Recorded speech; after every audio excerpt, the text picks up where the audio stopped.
नमस्कार, मी पंढरपूरकर या चॅनलवर सर्व विठ्ठल भक्तांचे हार्दिक स्वागत। आज मी तुम्हाला पंढरपूरमधील प्राचीन मारुती मंदिराची कहाणी सांगणार आहे।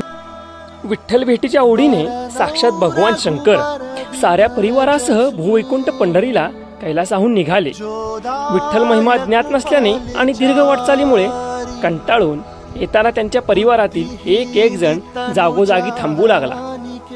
भगवान शंकर तीर्थस्नान करून मंदिराकडे येताना महाद्वारात शंकर वाहन नंदीही कंटाळला आणि दमलेला नंदी पटकन खाली बसला आणि तो जिथे बसला तिथे समोर होता मारुती।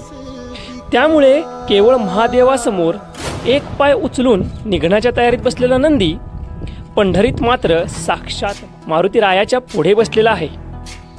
ते स्थान म्हणजे पंढरीतील आजचे 11 रुद्र मारुतीचे मंदिर होय। पुरातन असणाऱ्या मारुतीची मूर्ती रामदास स्वामींनी स्थापल्याचे सांगितले जाते। 12 फुटी उंचीचा दगडी मंडप, त्यातच नंदीचे स्थान। त्या गाभाऱ्यात पिठावर आरूढ 6 फुटाचा भव्य असा शेंदूर विलोपित वीर हनुमान।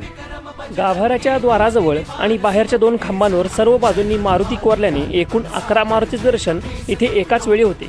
त्यामुळे 11 रुद्र मारुती हेच नाम या मंदिराला प्रचलित झाले।